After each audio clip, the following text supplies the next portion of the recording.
Hello दोस्तों, आप सभी का हमारे चैनल स्टडी ग्रुप एजुकेशन में स्वागत है। आज के इस वीडियो में हम छत्तीसगढ़ शिक्षक भर्ती के लिए गणित के कुछ महत्वपूर्ण टॉपिक पर चर्चा करेंगे। इस वीडियो में हम क्षेत्रफल पर आधारित जितने भी सूत्र हैं उन सभी पर चर्चा करेंगे और अगले वीडियो में हम प्रश्नों को सॉल्व करेंगे। अगर आप हमारे चैनल पर नए हैं और छत्तीसगढ़ शिक्षक भर्ती से जुड़े ऐसे और वीडियो पाना चाहते हैं तो आप हमारे चैनल को सब्सक्राइब कर सकते हैं। इसके अलावा हमारे मोबाइल एप्लीकेशन पर आपको फ्री टेस्ट भी उपलब्ध हैं। हमारे ऐप की लिंक डिस्क्रिप्शन बॉक्स में दी गई है, वहाँ से आप जाकर डाउनलोड कर सकते हैं। तो चलिए वीडियो स्टार्ट करते हैं। सबसे पहला जो आकृति है वह है आयत की। आयत की दो छोटी भुजा होती है और दो लंबी भुजा। इन छोटी भुजा को चौड़ाई कहा जाता है, जिसे बी से रिप्रेजेंट किया जाता है, और इसे लंबाई कहा जाता है लंबी भुजा को, जिसे एल से रिप्रेजेंट करते हैं। अगर इसका आप क्षेत्रफल देखोगे, क्षेत्रफल होता है लंबाई गुणा चौड़ाई। अगर आप लंबाई और चौड़ाई को गुणा कर दोगे तो आपको क्षेत्रफल मिल जाएगा। इसका यूनिट अगर आपका सेंटीमीटर में दिया है तो आप सेंटीमीटर ले सकते हो, और दोनों यूनिट आपका समान होना चाहिए। तो इसका क्षेत्रफल का आपका फाइनल यूनिट होगा सेंटीमीटर स्क्वायर। अगर आप मीटर में ये दिया गया है तो इसका जो यूनिट होगा वो होगा मीटर स्क्वायर। क्षेत्रफल हमेशा स्क्वायर में होता है और क्षेत्रफल इसके अंदर का हिस्सा होता है। इस प्रकार आप आयत का क्षेत्रफल ज्ञात कर सकते हो, लंबाई गुणा चौड़ाई। अगला इसमें होता है आपका परिमिति। परिमिति को ज्ञात करने के लिए परिमिति को पी से रिप्रेजेंट करते हैं। वृत्त की स्थिति में इसे परिधि कहा जाता है, जबकि आयत में इसे परिमिति कहते हैं। परिमिति को पी से रिप्रेजेंट किया जाता है पेरीमीटर। इसका सूत्र होता है आपका, पेरीमीटर जो है वह बाहरी हिस्सा होता है। जो आपका आयत देख रहे हो उसका जो बाहरी हिस्सा है, आयत का जो बाहरी वाला हिस्सा है वही उसका परिमिति कहलाता है। इसके लिए आपको चारों को जोड़ना पड़ेगा। सबसे पहले आपको एल लिखना है, एल के बाद अगला है आपका बी, उसके बाद आपका फिर से एल, और अंत में है आपका बी। चारों भुजा को अगर आप जोड़ दोगे तो आपको परिमिति मिल जाता है। परिमिति को अगर आप शॉर्ट में देखोगे तो इन दोनों को जोड़ने से आपको 2l मिलेगा और इन दोनों को जोड़ने से आपको 2b मिलेगा। अब इसे कॉमन ले लोगे 2 को तो आपको फाइनल जो फार्मूला होता है वो मिलता है 2l + b। तो इसे आप डायरेक्ट याद रख सकते हो, परिमिति बराबर होता है 2l + b आयत के स्थिति में। इसके अलावा इसमें विकर्ण भी होते हैं। इसके ज्ञात करने के लिए आप पाइथागोरस प्रमेय का यूज कर सकते हो। पाइथागोरस प्रमेय होता है कर्ण का वर्ग बराबर लंब का वर्ग प्लस आधार का वर्ग। तो इस प्रकार आप विकर्ण को ज्ञात कर सकते हो। देखिए, अगर आप इसे मिला दोगे तो आपको कुछ इस प्रकार की आकृति मिलेगी। ये वाला जो हिस्सा होता है वो होता है कर्ण, ये वाला हिस्सा होगा आपका आधार, और ये वाला हिस्सा होगा लंब। अगर आप इसके सूत्र को देखोगे तो सूत्र होता है कर्ण का वर्ग, इसे एच से रिप्रेजेंट करते हैं, कर्ण का वर्ग बराबर लंब का वर्ग प्लस आधार का वर्ग। तो इस फार्मूले का यूज़ करके आप विकर्ण को ज्ञात कर सकते हो। अगर विकर्ण दिया है तो आप लंबाई या फिर चौड़ाई का मान भी इस फार्मूले से ज्ञात कर सकते हो। अगली आकृति है वर्ग। वर्ग एक ऐसा आकृति होती है जिसकी चारों भुजा समान होती है। अगर आप इसको ए लोगे तो ये भी आपका ए होगा, ये भी ए और ये भी ए। चारों भुजा समान होती है तो इसे वर्ग कहा जाता है। यहाँ पर ये 90 डिग्री होता है। अगर आप इसका क्षेत्रफल देखोगे तो क्षेत्रफल जैसा हमने आयत में देखा लंबाई गुणा चौड़ाई, तो यहाँ पर भी होता है लंबाई गुणा चौड़ाई, लेकिन यहाँ पर लंबाई और चौड़ाई बराबर है तो दोनों को आप गुणा कर सकते हो। और इसका अगर आप इसे मल्टीप्लाई कर दोगे तो आपका ए स्क्वायर आएगा, अर्थात जो वर्ग है उसका क्षेत्रफल होता है ए स्क्वायर। अगर यहीं पर अगर आप परिमिति देखोगे तो परिमिति जैसा मैंने बताया कि आपको चारों भुजा को जोड़ना है, तो चारों भुजा को जोड़ने पर सबसे पहले ए, फिर ए, फिर ए, फिर ए, इस प्रकार ये जो है आपका 4a आएगा। तो इसका शॉर्ट में अगर आप फार्मूला देखोगे तो 4 गुणा भुजा होता है। अगर भुजा की लंबाई आपको दी गई है तो 4 से गुणा करने पर आपको सीधा परिमिति मिल जाएगा। यहाँ पर भी आपको विकर्ण दी रहेगी तो उससे भी आप सूत्र निकाल सकते हो। देखिए, अगर आपको विकर्ण दी गई है तो उसका क्षेत्रफल ज्ञात करने का आपका फार्मूला होता है 1/2 गुणा विकर्ण का वर्ग। इस प्रकार आप इसके क्षेत्रफल को ज्ञात कर सकते हो अगर विकर्ण दी गई है। और इसी प्रकार अगर आपको भुजा दी गई है तो आप विकर्ण किस प्रकार ज्ञात करोगे। विकर्ण ज्ञात करने का डायरेक्ट फार्मूला होता है √2 × भुजा। इससे आप डायरेक्ट विकर्ण ज्ञात कर सकते हो। तो ये हुआ वर्ग पर आधारित सूत्र। चलिए अगला देखते हैं वृत्त।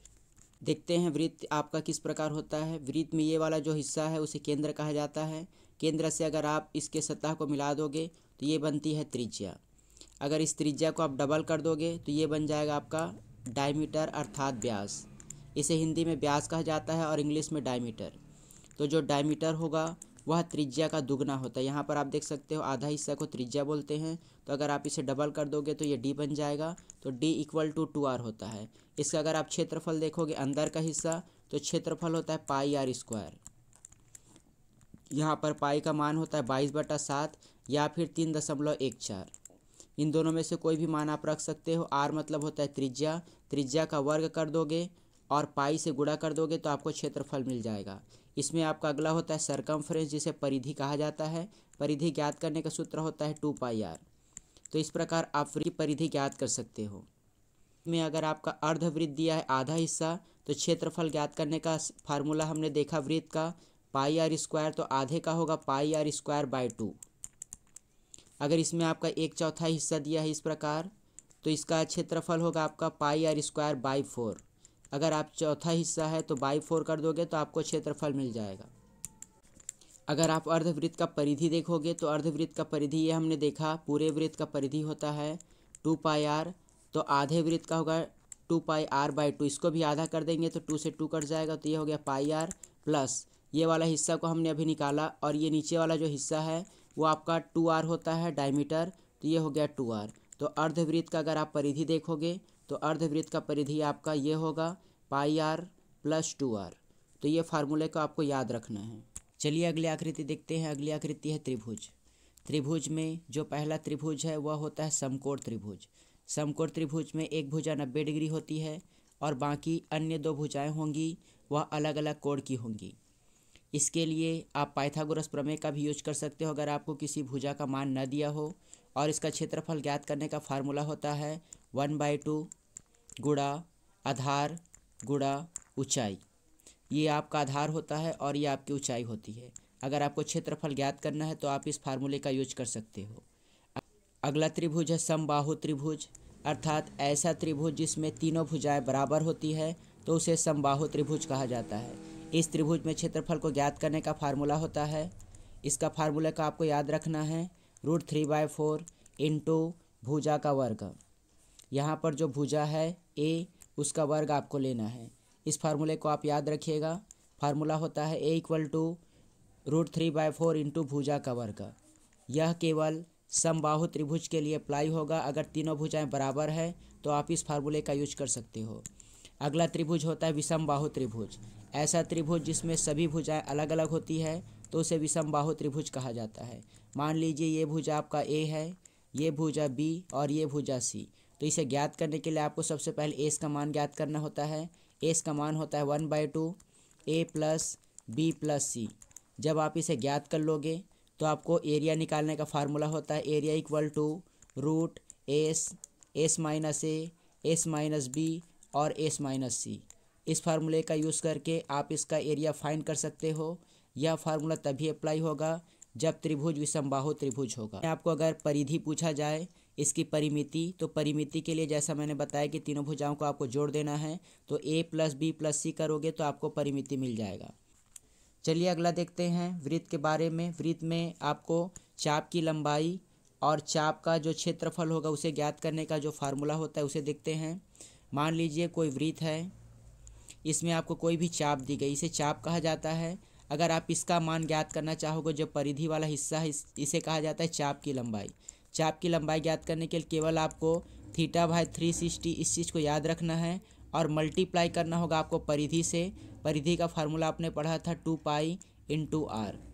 2π इंटू आर ये आपका परिधि होता है और θ/360 आपको याद रखना है। यहाँ पर जो थीटा का मान आपको दिया रहेगा उसे आपको यहाँ पर रखना है। सॉल्व करोगे यहाँ पर त्रिज्या रखकर तो आपको चाप की लंबाई मिल जाएगी। चाप की लंबाई आपका परिधि का हिस्सा होता है। इसी के जगह अगर आपको चाप का क्षेत्रफल पूछा जाए तो चाप के क्षेत्रफल के लिए आपको θ/360 तो लिखना ही है और यहाँ पर परिधि के जगह आपको क्षेत्रफल लिख देना है। क्षेत्रफल होता है πr²। तो इस प्रकार आप चाप का क्षेत्रफल ज्ञात कर सकते हो। अगला देखते हैं समबाहु त्रिभुज के अंदर अगर कोई वृत्त बना है अंतःवृत्त, तो उसका त्रिज्या क्या होगा। त्रिज्या अगर आपको ज्ञात हो जाएगा तो आप क्षेत्रफल भी ज्ञात कर सकते हो।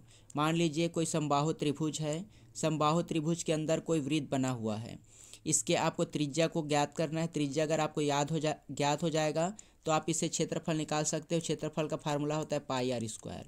इसका आर और इसकी भुजा के मध्य में एक रिलेशन होता है, इस रिलेशन को आप यूज कर सकते हो। अंतःवृत्त की स्थिति में जो त्रिज्या होगा वह होगा, आपको त्रिज्या ज्ञात करने के लिए आप जो भुजा दी गई है उसे लेना है, उसे ए के जगह रख दोगे और नीचे रहेगा 2/√3। ये आपका होगा अंतःवृत्त की स्थिति में। वहीं अगर आपका समबाहु त्रिभुज के बाहर परिवृत्त बनता है और त्रिभुज के बाहर अगर वृत्त बना है और इसकी अगर आपको त्रिज्या ज्ञात करना है तो इसके लिए फार्मूला आपका अलग होता है। इसका फार्मूला होगा r = a/√3। केवल इसे याद रखना है। अगर बाह्य वृत्त है तो a/√3 और अगर अंतःवृत्त है तो त्रिज्या ज्ञात करने का फार्मूला होता है a/2√3। अगला और सर्वाधिक महत्वपूर्ण होता है जो परीक्षा में आपसे अक्सर पूछा जाता है, इसे कहा जाता है समांतर चतुर्भुज। समांतर चतुर्भुज वास्तव में एक प्रकार का आयत ही होता है।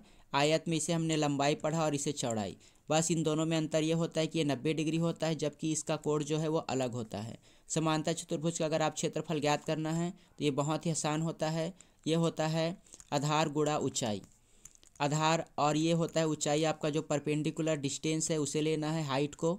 तो अगर आप इन दोनों को गुणा कर दोगे तो आपको मिल जाएगा समांतर चतुर्भुज का क्षेत्रफल। इसके बाद अगला हम पढ़ते हैं समचतुर्भुज का क्षेत्रफल। समचतुर्भुज वास्तव में एक प्रकार का वर्ग ही होता है, लेकिन उनमें डिग्री का अंतर होता है।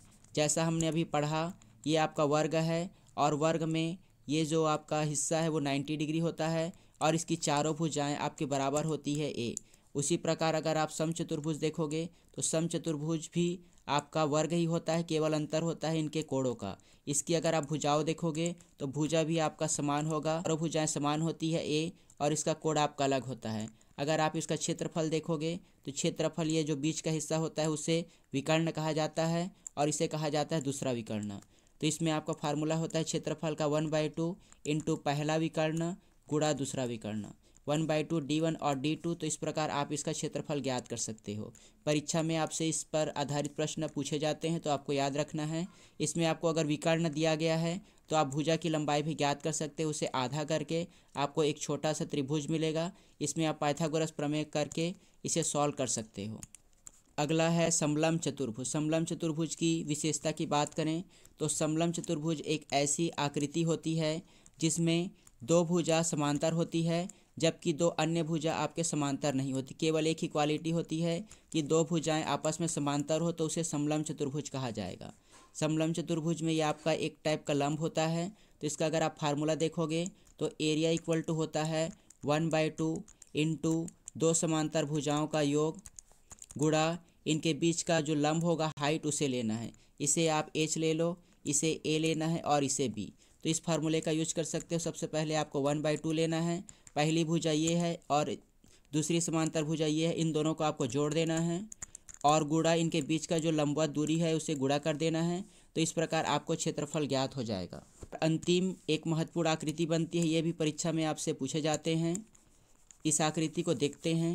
अगर आपको वीडियो अच्छी लग रही होगी तो वीडियो को लाइक करना ना भूलें और साथ ही ऐसे ही और वीडियो पाने के लिए आप हमारे चैनल को सब्सक्राइब कर सकते हैं। चलिए अंतिम आकृति देखते हैं जिसमें एक बीच में आपका कुछ इस प्रकार रहेगा और ये आपका कुछ इस प्रकार बनता है। ये जो हाइट है वो उसको आपको a लेना है, इस हाइट को आपको b लेना है और इनके बीच का जो दूरी है उसे d लेना है। इसके अगर आप फार्मूले की बात करो तो फार्मूला आपका सेम बनेगा 1/2 a + b इंटू d। इसे भी आपको याद रखना है। अगर आपको इस प्रकार की कोई आकृति मिलती है तो आपको इस फार्मूले को यूज़ करना है। अगर परीक्षा में अक्सर यह नहीं पूछा जाता, लेकिन अगर पूछ दिया जाए आपको कोई भी अलग टाइप का आकृति तो इसे याद रखना है कि इसमें कितने त्रिभुज हैं। उसे आप चारों का त्रिभुज का निकाल लोगे। त्रिभुज का सूत्र आप जानते हो 1/2 आधार गुणा ऊंचाई। तो चारों का अगर आप क्षेत्रफल निकाल कर जोड़ दोगे तो आपको पूरे स्ट्रक्चर का क्षेत्रफल ज्ञात हो जाएगा। तो इस प्रकार जितने भी फार्मूले हमने पढ़े उस आधारित प्रश्नों को हम कल के वीडियो में सॉल्व करेंगे। तो मिलते हैं अगले वीडियो में। अगर आपको वीडियो अच्छी लगे तो वीडियो को लाइक करना ना भूलें।